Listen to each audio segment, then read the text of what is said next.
Hey everybody, for some reason my hotkeys are not working here on Twitch, but welcome everybody to episode number 28 of the Super Grapple Bros podcast. I am your host, El Murpho, and I am going solo this week. As you can see, D Murph is not here with me.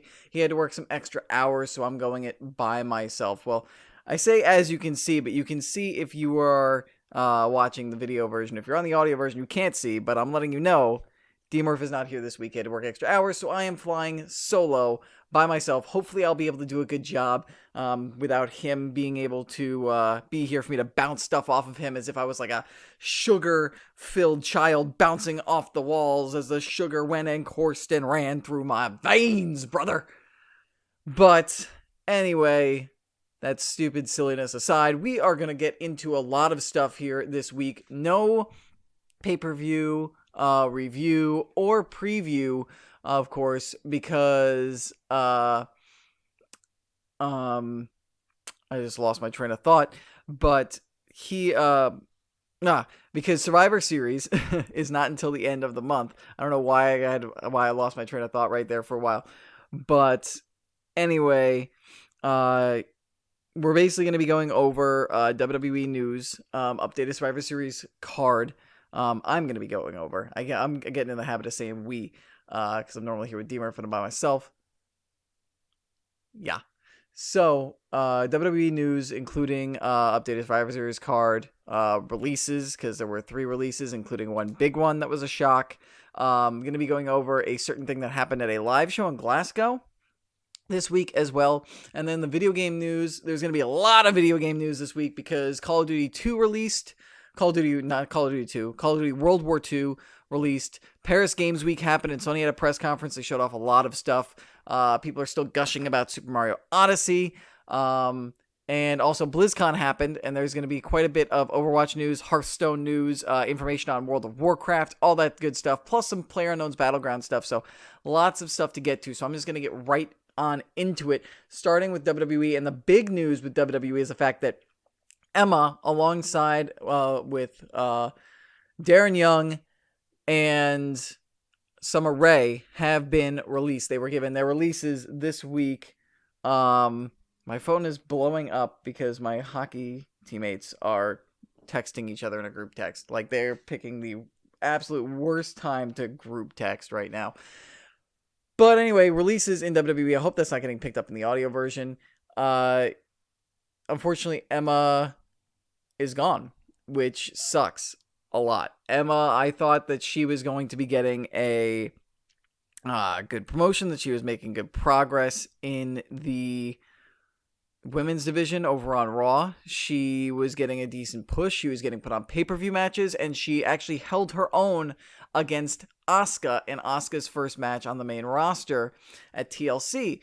So I was expecting, oh man, things are finally going well for Emma. Myself and D-Murph were like, things are going great for Emma. This is going to be awesome. And then they just cut the rug out, just took the rug out from under her and released her. And it sucks because Emma is a great worker. She can show personality when needed.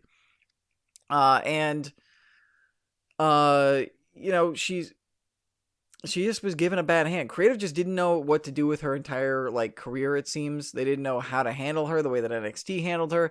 And, she was one of the people who started the Women's Revolution alongside Paige. Now, I still remember that Arrival match between the two of them. That was a great, great match. And Emma has it in her to put on good matches. So I expect her to do well on the indies. I'm sure there's going to be a lot of organizations on the indie circuit that are going to want to sign her, going to want to have her involved because she's a great worker. So she's going to have a future, no doubt about it.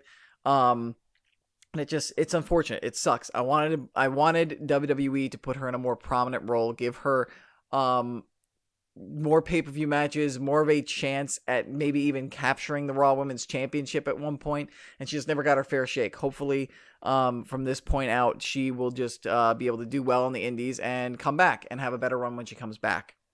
As for Summer Rae and Darren Young, just unfortunate with the two of them. I really wanted Darren Young to succeed, especially when they had him paired up with Bob Backlund. I believe that was last year with the Make Darren Young Great Again. Yeah, that was last year because, they were playing off the whole Trump thing with the election. But unfortunately, it just petered out, which again sucks. Darren Young has a lot of. I feel like he has a lot of potential, a lot of talent. He may have been lacking in the charisma side, but as they showed with Bob Backlund, he could definitely, do stuff with a manager. So if he was just given a better manager, he probably would have done well. Or not a better manager, but another manager after the Backlund thing didn't work out. So it sucks. And also, he was the first openly gay WWE superstar, and it would have been great to see him succeed and do like more things, see creative, try and find a way to fit him into the show. And with Summer Rae was not the best in the ring, but she was great on the mic. And she was also for personal experience, she was a great person, great human being, really cool person. And again, it's just another unfortunate thing. I feel like with her, I had heard that injuries were part of the reason why she was let go. And that, I guess just that combined with the fact that like the women's division is so crowded now with really, really good women that they just decided to let her go. But it's unfortunate. I never like seeing people lose their jobs. WWE never like seeing people get released. And I wish all three of those people, Emma, Summer, and Darren, the best of luck going forward. I hope they can find good work. I feel like Emma will definitely find work on the independents with Darren. I think Darren can do well in the indies if he chooses to do it. Summer, I don't know if she will go to the indies. She may see this as a time for a career change. Just me personally making predictions based on what I know of Summer, which personally isn't a lot. This is mostly just based on what I see of her from watching, television. But if she goes into the indies, that'd also be great. I'd love to see her wrestle on the indies. And maybe even she has a chance to, if she goes in the indies, improve her in-ring skills, her in-ring ability, and maybe come back as a far better superstar, maybe even have the complete package. So that was it on all the releases that happened this week. I just want to say, I want to take a second to stop because I haven't had a second to stop and say hi to Big Stupid in the chat over on Twitch, which if you guys do watch us live on Twitch whenever we stream, it's normally on a Friday or Saturday. Time varies because of difficult schedules, but if you get in on the live stream, you can jump into the chat and chat with us. Ask us questions, bring up topics of conversation, join along in the trivia that we will quiz each other in every week or whenever we do the show. So please, I encourage you guys, if you see us live on Twitch, which is twitch.tv/Murpho, be sure to join in. Now, as I move on, I'm going to answer Big Stupid. Big Stupid asked if Team Murpho was Braun Strowman. I don't think so. I don't think he was. I think he just had to work. But if he has been, then I may need to, call his wife and maybe take a trip to the hospital after this. So, speaking of Braun Strowman, that's going to move us over to updated Survivor Series card. Braun Strowman is on Team Raw along with Captain Kurt Angle. And on Team SmackDown, we had Shinsuke Nakamura, Bobby Roode, and Randy Orton all qualify for Team SmackDown to be battling alongside Captain Shane. So I believe that's 4 spots on Team SmackDown. So I believe there's only 1 spot left on Team SmackDown. I don't know who that's going to be. Kevin Owens has lost his shot, his opportunity. He lost his match against Shinsuke at SmackDown. I don't know if he'll get another one. Knowing Kevin Owens' character, it's very likely that he could. Maybe it'll be Sami Zayn. We know it's not going to be Baron Corbin. Because Baron Corbin is in a match against The Miz. U.S. versus Intercontinental Champions. We know it's not going to be Jinder because he's battling Brock Lesnar. We know it's not going to be any of the tag teams because I believe the tag teams might have their own Survivor Series matchup. And the Usos are battling Seth Rollins and Dean Ambrose. So I'm thinking maybe Kevin Owens, maybe Sami Zayn. That's really all I can think of as to who else would be able to fit into that slot. Maybe Rusev is in a tag team now with Aiden English, so it wouldn't even be Rusev. I would say maybe Rusev. Cena's off doing his own thing, and he's a free agent anyway, so it wouldn't be John Cena. So yeah, I think it's going to be either Kevin Owens or Sami Zayn. More likely Owens with Zayn maybe coming out and doing some Healy type of stuff during the match, which would create an interesting dynamic with Owens and Shane on the same team. Then we've got ourselves. I also forgot AJ Styles. It'll probably be AJ Styles. I don't know why I didn't realize that. Probably going to be AJ Styles and not Kevin Owens or Sami Zayn. On the Raw side, we still have 3 slots open, I believe. One's probably going to go to Roman. Now that Roman's feeling better, one will probably go to Balor. And then the other one will likely go to, I can see it going to, if Bray Wyatt comes back, to Bray Wyatt. And then maybe you have Bray do something to cost Balor his spot in the matchup. And then we finally get their blow off to their rivalry that we were supposed to get at TLC in December. And then, of course, I would imagine that Balor would move on from that as the victor and then go on to challenge Brock Lesnar for the WWE Universal Championship as kind of the holdover rivalry until, Roman emerges as number 1 contender or wins the Rumble and then goes on to WrestleMania to battle Brock Lesnar. So that is the updated Survivor Series card. Those are little predictions on who I think is going to fit in at the end of the month. The last little bit of news I want to talk about with WWE, as far as that is concerned, is that at Glasgow in Scotland on the UK tour that is going on right now, the game Triple H actually quote-unquote joined the Shield for the night by joining forces with Dean Ambrose and Seth Rollins, as I believe Roman Reigns is probably still recovering from that meningitis infestation. Bo Dallas is already recovered. We don't know when JoJo, Bray, and Roman will be back or recover from it, but if Bo recovered from it, I believe he was the first one infected. Hopefully that means that the other 3 are not far away. Anyway, with Roman gone, it looked like, I believe the thing was that it was like a 6-person tag match, and Dean and Seth needed a third partner, and Triple H ended up stepping in, and he ended up putting on the riot gear and did the whole fist thing, and it was a cool thing.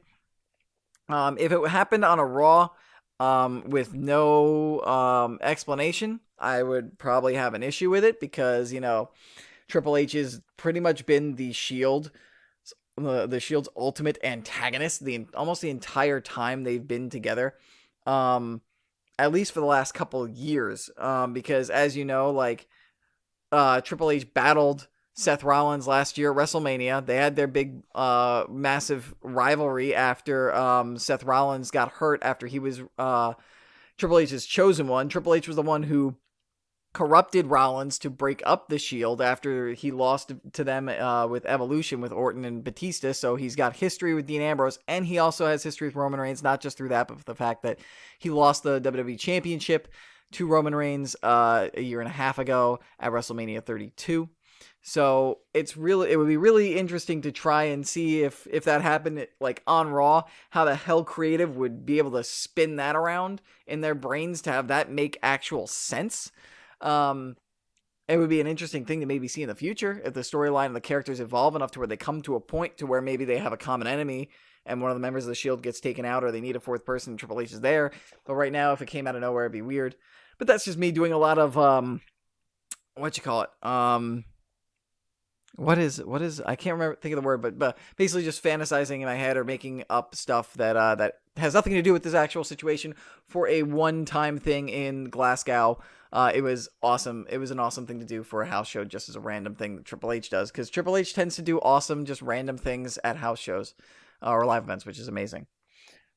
And so with all of that, with talks of the release, speaking of releases, the one last thing actually I want to talk about, which I had forgotten about at the beginning, but I'm now remembering, is that Neville, despite the 3 releases that happened that I mentioned at the top of the podcast, despite those 3 releases happening, Neville still has not been officially released by the WWE. And the strong, heavy belief in this is that Neville is basically being held on to until his contract expires so that he cannot compete anywhere else, because the WWE probably knows how hot a hand he is right now and how good he would be in the hands of another promotion.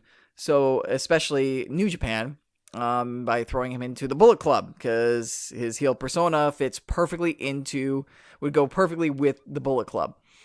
So my belief is the heavy belief is that WWE is just holding out on him and will not release him. They will instead prefer to pay him his money until either they feel he isn't relevant enough and has to build his star back up on the indies, or until his contract runs out, whatever happens first.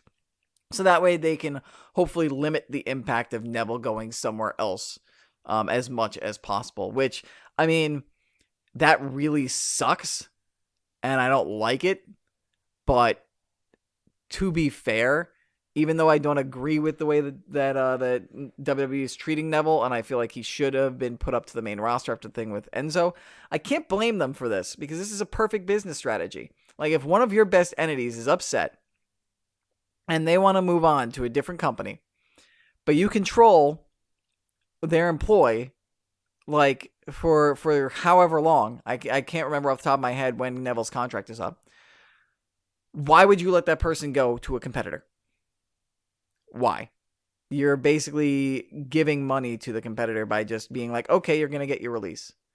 So as much as I hate Neville, the situation with Neville, and how I feel Neville should be getting treated better, I can't blame WWE for this strategy because it makes perfect sense. And, you know, it's if I was in that same situation, I would do the same exact thing if I was them. So. But that's going to do it for the wrestling section of the podcast. Really quick this week. Like I said, probably only going to be like a half an hour, 40-minute podcast this week since I'm by my lonesome and I don't have my brother. I don't have D-Murph to debate and argue with over stuff and things. Coral. People who watch Walking Dead will hopefully get that, and hopefully I'm not just sounding like an idiot. We're going to pivot over to video games and the video game news because there was a lot of video game news, a lot more than in the wrestling world. First off, Call of Duty World War II got released, and it is getting very good reviews, or at least very good first impressions and reception. The campaign apparently is amazing. Feels just like World War II, and it sounds like it's exactly what Call of Duty needed. It makes everything I'm hearing about it, how authentic it is to World War II, how great the story is, how it makes you feel and care about the characters, how it makes you feel and realize the horrors of war. This is what I want out of my games. War, in my opinion, war should not be glorified. It should not be fantasized about. War is a very horrible and ugly thing.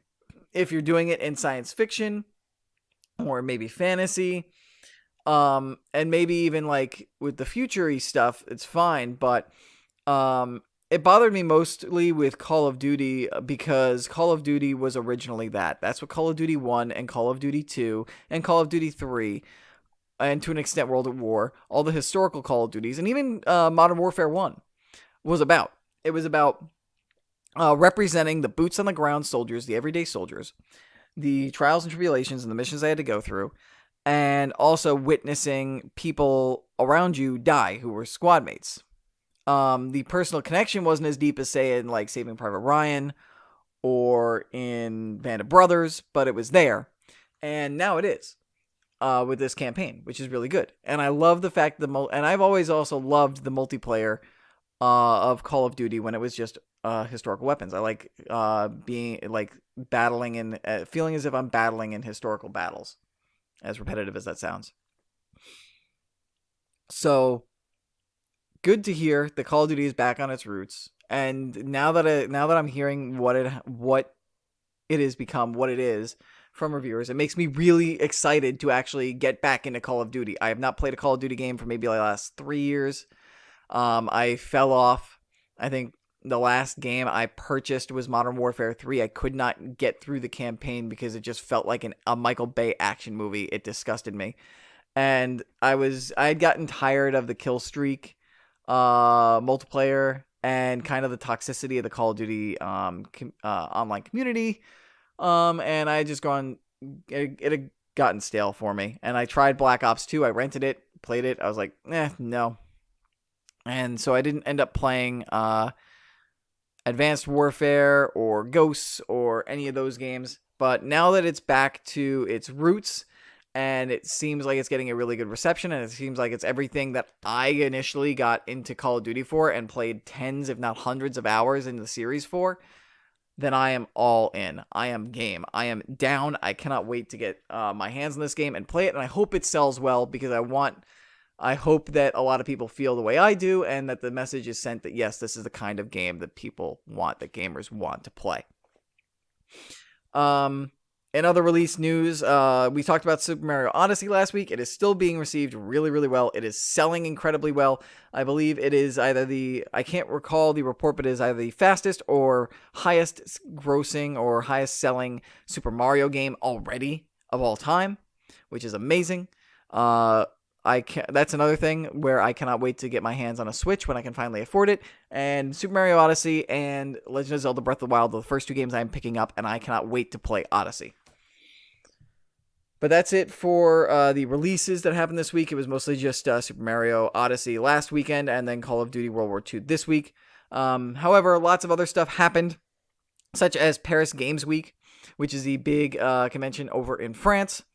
Gaming convention. Sony decided that they were going to have a big show. They had hyped it up, I believe, at E3, saying that they were going to have a lot of stuff there. No new announcements, which was disappointing, and not as many games. We got new trailers released for the new Spider-Man game, which looks awesome. We actually got to see Wilson Fisk, the Kingpin. We got to see more campaigning stuff for Norman Osborn as re-election as mayor of New York City. We got to see more of, I believe it was Mr. Negative is his name, the villain that we saw in the first trailer. And we got to see a little bit more of story around him. Apparently, Peter Parker, who is well into his career as Spider-Man. Starting to wonder if the city even needs Spider-Man anymore. Starts to work at a soup kitchen. Volunteers there. Mr. Negative is the man who runs it. That's also where he meets Miles Morales in the game. We did not get confirmation whether or not Miles Morales is going to be playable, which sucks. I can imagine he will be at the end. But what we did get confirmation on after the trailer is we saw what seemed to be a playable Mary Jane in certain situations where Mary Jane maybe has to do a couple things in some levels. And that got confirmed that Mary Jane is playable. We'll see how limited her role is in it, but that's cool. And then in other villain stuff, we also got to see the Shocker for a brief second or two in the trailer. It looks really cool. It looks awesome. I can't wait for it. It's going to be exciting. But the Mary Jane stuff was the only thing. The Mary Jane revealed, seeing Wilson Fisk, but we knew Fisk was there. Seeing Osborn, we knew Osborn was there. So, really, Mary Jane playable.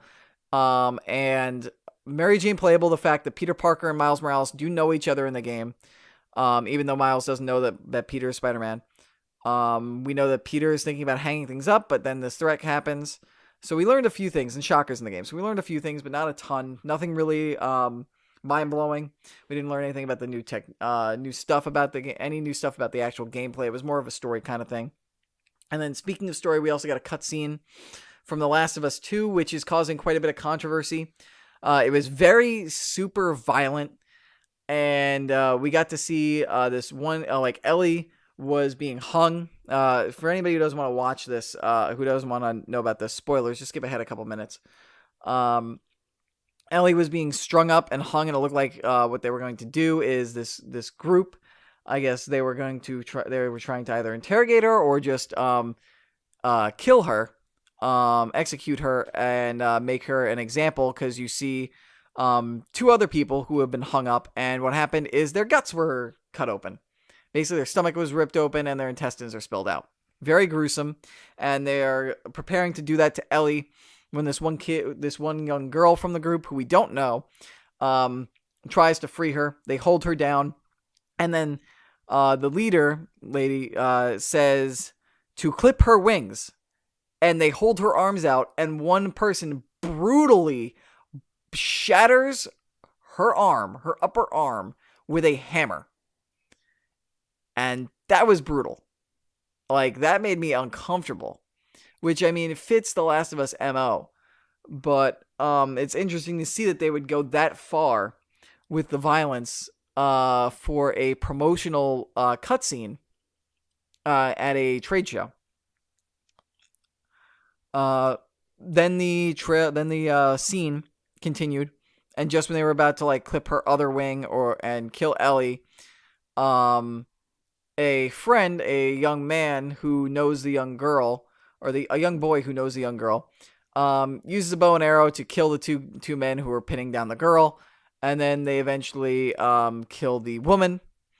Basically, looks like the woman is going to attack the boy and the girl, but Ellie wraps her legs around her, strangles her, snaps her neck, kills her. Then they cut Ellie down. The boy is a little hesitant about it, but the girl insists. Ellie's cut down, and then some of the cordyceps zombies come running to attack. It was an interesting scene.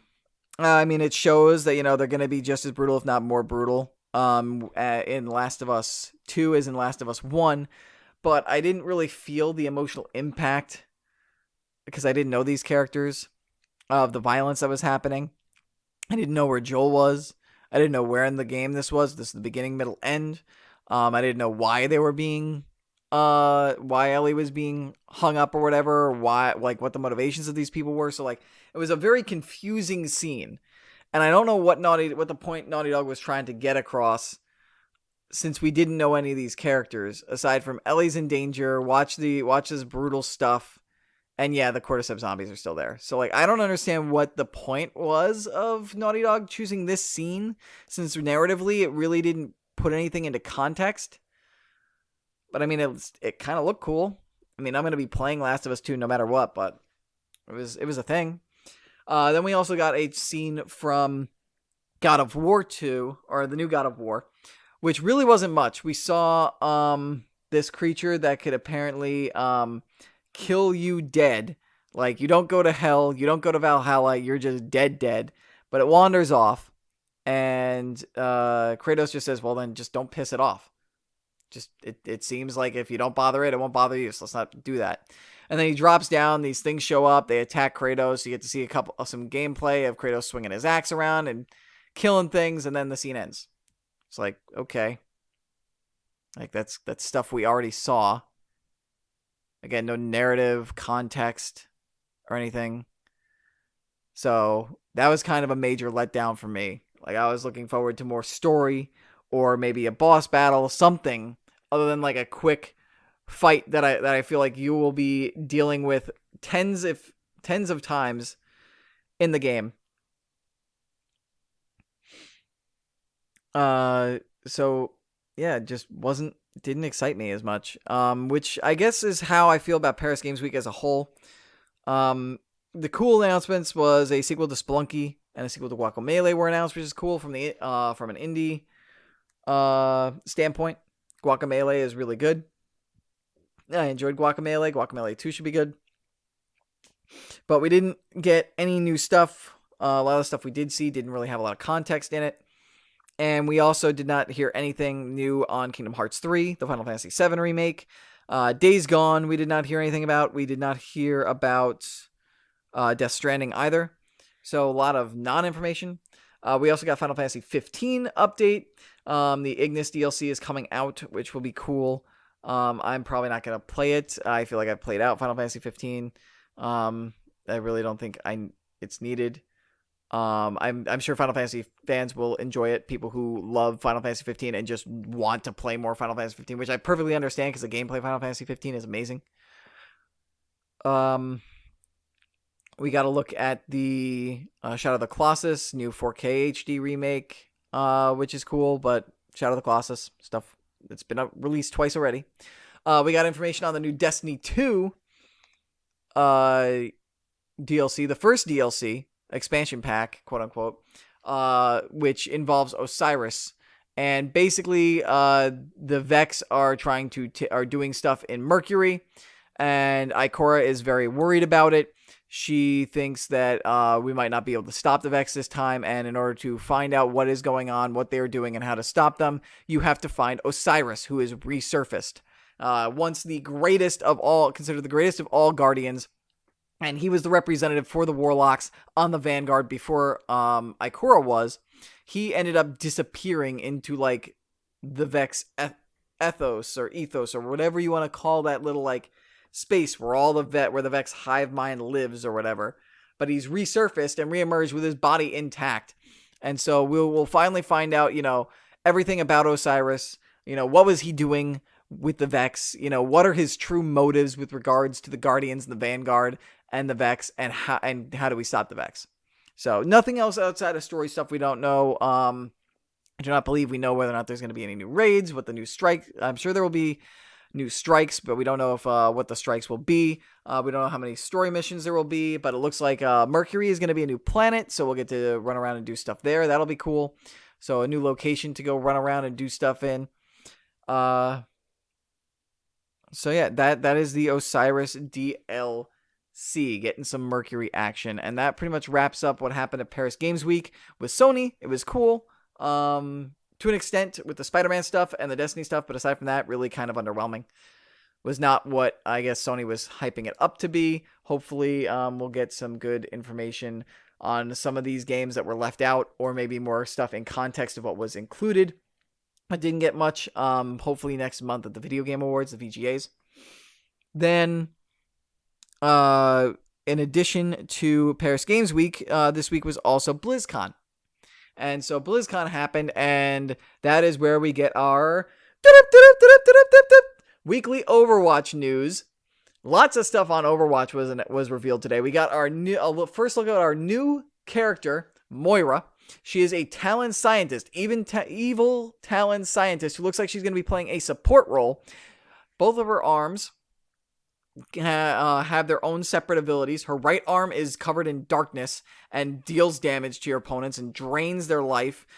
She can fire an orb that looks like it'll track and follow a character and suck the life out of them. And then her left hand is a healing hand, which you can use to heal your enemies. And her ultimate is something really cool. It's a beam, almost like an energy beam, as if you were watching Dragon Ball, which, happy coincidence, I'm wearing my Dragon Ball shirt today, that you fire into as a stream out into everyone, and it heals all of your allies and damages all of your enemies. So a really cool thing.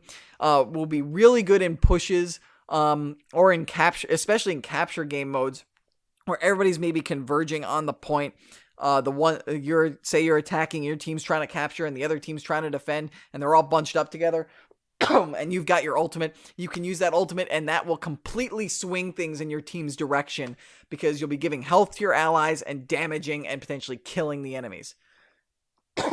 As for Moira's backstory, there was a video released on that showed that she was a former Overwatch scientist who had some questionable experiments. It seems she really wanted to explore I guess like this dark kind of energy and what it could do, and she was testing it on animals, but Overwatch got wind of what she was doing, did not like it, and shut her down.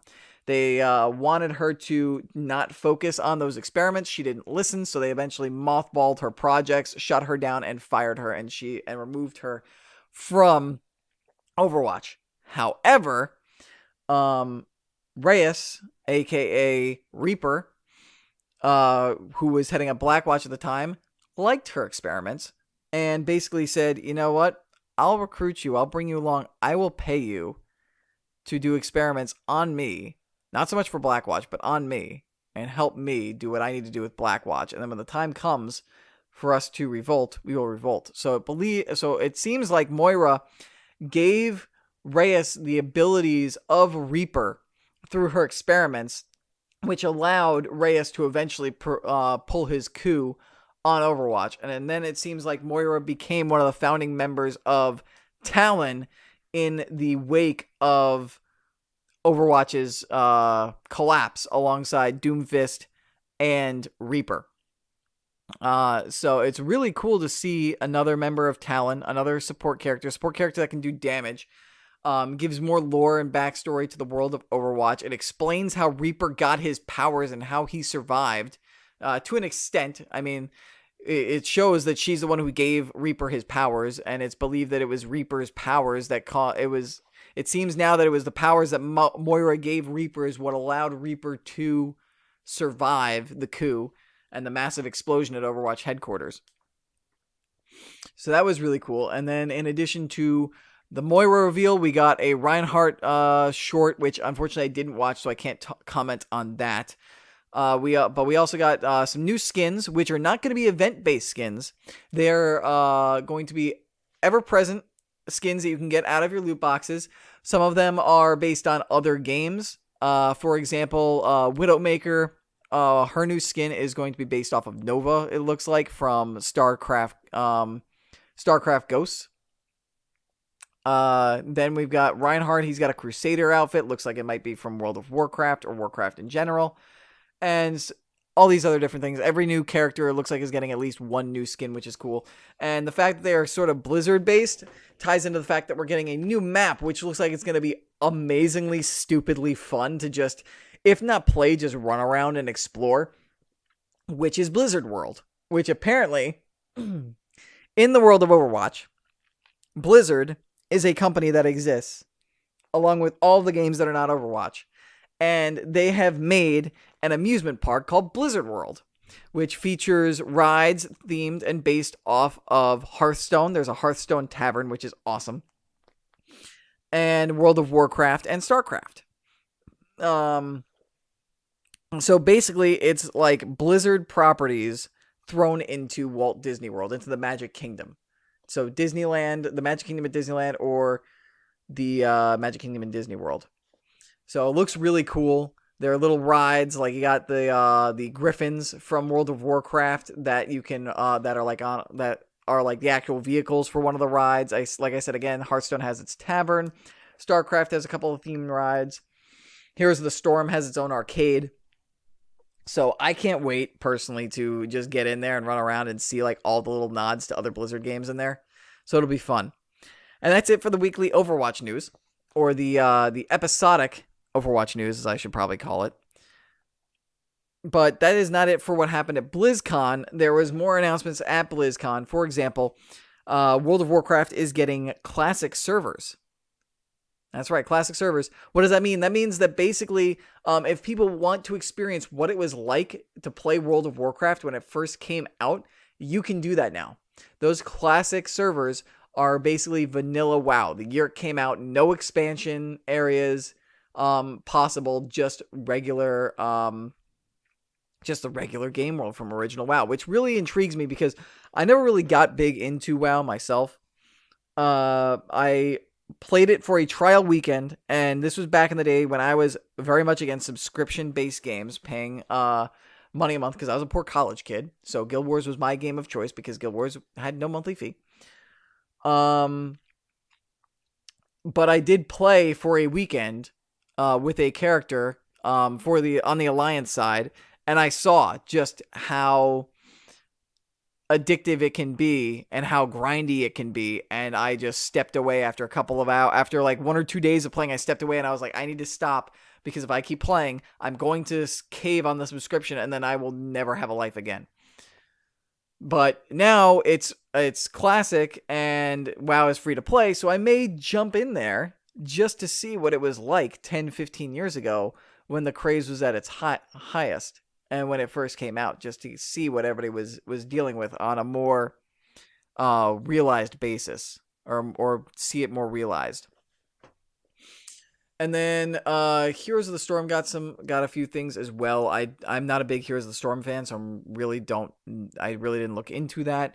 However, Hearthstone, which I do like to play, I play Hearthstone a lot on my cell phone when I've got free time, when I'm hanging out at my girlfriend's, and maybe she's playing Destiny. I'll get a couple Hearthstone games in on my mobile device.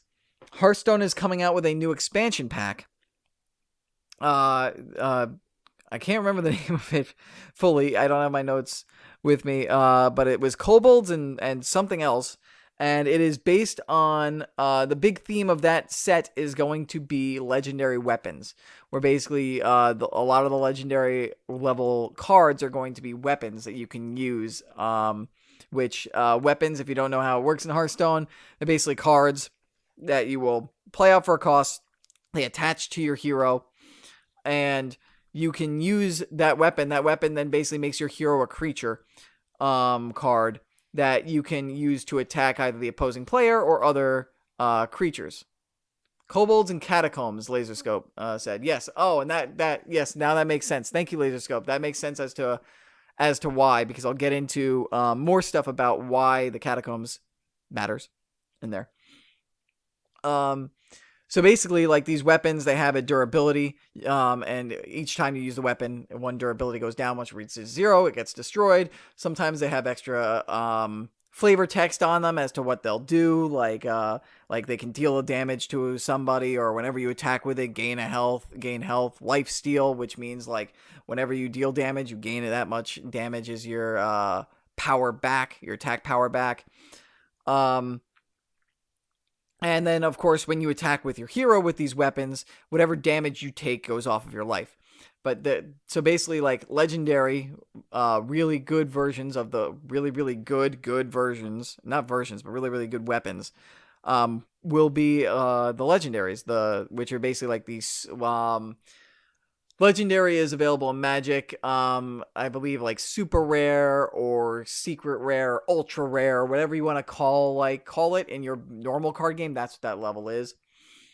So that's really exciting. It's coming in December, which is a lot faster than I thought it was going to. I thought because the gap between the Frozen Throne and the set before that, the Jungles of Ungoro, I believe it was. Those were spaced out pretty far apart, I believe, because when I first started playing Hearthstone last year, Jungles of Ungoro was the first set, and then Frozen Throne didn't come out until August or July, I think. So it's interesting that it's happening so quickly. But in addition to the new set coming out, there is also going to be a new single-player mode, which is cool. Because one thing that I like about Hearthstone is I love being able to play, but part of me is like I kind of would love to play like against more AI decks and actually like maybe earn coins and packs, or maybe like exclusive cards through playing these single player modes. And that's exactly what's going to happen here. They're announcing dungeons, which ties into the catacombs, because catacombs, dungeons, same kind of thing. There's going to be a dungeon mode where you're going to basically run a gauntlet through a series of AI decks, which are bosses, and you have to beat them in order to earn cards and coins and stuff like that, and other rewards. So it'll be interesting. Basically, you'll have to build your deck and run through all these different enemies, bosses. I don't know. I don't think they specified whether or not you're able to change what deck you use in between the games, or if you just have to pick one deck and run straight through. If anybody in the chat, like Laserscope or anybody, is watching and knows, they could let me know. But the way I imagine it is either you have to pick one deck that you think is going to beat everything, your best deck, and just run through and see how far you can go. Or after every single boss you face, you've hit a checkpoint and you can change what deck you use, change the cards in your deck, and continue forward. So, lots of cool, exciting stuff happening with Hearthstone. Really excited with what Blizzard's got coming out in the next couple months. It's going to be awesome. And then the final bit of news in the gaming realm that I have off the top of my head is that PlayerUnknown's Battlegrounds is going to leave early access. It's going to leave early access on PC. It's coming soon. It's going to happen in December. PlayerUnknown announced it. That is the current plan is for PC version of PlayerUnknown's Battlegrounds to leave early access and thus be the fully released game. And basically around that time is when I believe the Xbox One version is going to come out, but the Xbox One version is going to be in early access when it releases. So Xbox One version will be early access, which is understandable because they probably want to get people in there and use that as a stress test and a beta test to like tweak and fix everything, so that way it works. The game works at its best on the Xbox platform as opposed to the PC platform. But when that Xbox version releases in early access, it will be fully realized, no longer early access on PC, which is very exciting. I don't believe there were any details from what I can remember as to if anything special was going to happen or get released, whether any new weapons or maps were going to be released with the departure of early access at PC. But fact that PlayerUnknown is like, yep, this game is good and set.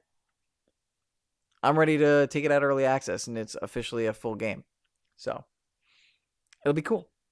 And with that is the last bit of information that I have on the video games, the video games. Nothing else to report. So we have gone through the wrestling, we've gone through the video games. That is what we are about here at Super Grapple Bros. This has been my first ever solo podcast with you guys. I hope you've enjoyed it. D-Murph should be back with me next week, so you'll get all that lovely brotherly banter that you guys love next week as we get closer and closer to Survivor Series. Looking forward to seeing how the rest of that is going to play out.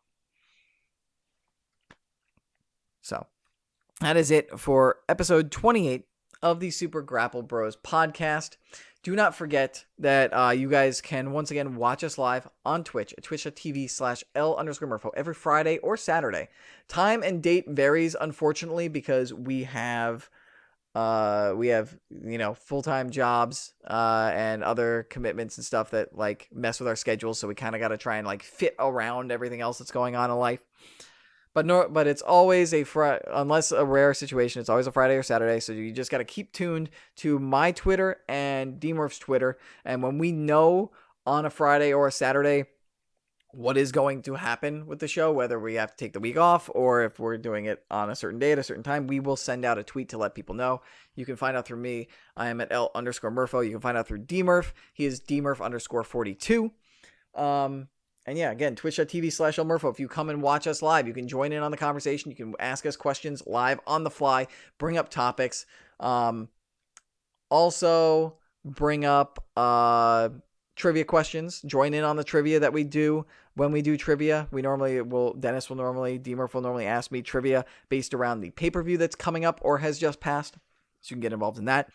You can also watch us on demand on Twitch. But if you don't have Twitch, you want to watch us on demand somewhere else, you can also watch us on demand on YouTube. And I almost said "an" or "in," but it meant on YouTube at youtube.com/LMurphoReal. That is my YouTube channel that we use for Super Grapple Bros. You can find that episode on demand every single week, or every single time we do the episode. It will be there on YouTube. You can like, comment, subscribe. The likes and the comments help. Comments let us engage with you, interact with you, engage the conversation. Be sure to subscribe so that way you can and hit that bell button when you do, so that way you're notified every single time the VOD version of Super Grapple Bros on YouTube hits every single time. And thank you, by the way, to Big Stupid as I continue our wrap up. He just used 100 bits for a cheer, which is another thing you can do live on Twitch. Give us a cheer. We'll read it out. He said his pizza took forever to get here, so he missed the whole show, unfortunately. But it's okay, Big Stupid, because you'll be able to watch it back on VOD on Twitch and on YouTube, so you're good.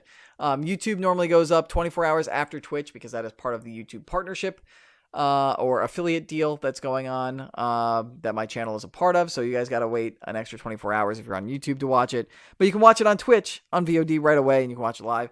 On audio, we are also on iTunes, Google Play, SoundCloud, and a lot of other places where you can find podcasts. So be sure to check us out there. You can just search Super Grapple Bros. You'll find us there. Really easy.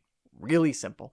And do not forget to rate, review, and subscribe, especially on iTunes, because the more ratings and reviews we get, we will actually show up in the feed. People will actually be able to discover us. Right now, I don't believe we have enough reviews to have an official rating on iTunes, so people can't find us. So if you like us enough, please go to iTunes, even if you don't listen to the audio version, go to iTunes and give us a rating and help us out. Yes, I know, Big Stupid. I know you like the interaction, which is cool part about being able to do this on Twitch live with you guys. As you guys are seeing, I'm interacting with Big Stupid live. This is what you can do if you come and watch us live on Twitch. Also, the last thing, if you guys have any questions, concerns, topics, trivia questions that you do not want to ask in the YouTube comments, or you don't get to have the opportunity to ask on the live show on Twitch, you can email us at supergrappleBros@gmail.com. We will be sure to look at any feedback or questions, concerns, topics, conversation, as I said, all that stuff, trivia questions, and read them off and insert them, put them into the show and answer your questions, because we like to talk to you guys. We like to have this back and forth on the show. But that's everything, I believe. If I forgot something, I'm sure D-Murph will let me know next week. Maybe he'll give me a nice smack, Jericho slap on the back of the head. Is it a Jericho slap? Slap on the back of the head. Maybe he'll put me on the list. That's a Jericho thing. But I'm getting out of here, guys. Thank you all so much for watching. Appreciate you so much for your listens and your views. Until I see you guys again, deuces. Peace. Deuce, deuce, the deucey deuce. I even said peace, which is what Demo says. Ooh, and that actually worked. The transition actually worked. I don't know if you guys can hear me over the Super Grapple Bros thing, but it worked. Alright, take care, guys. Bye.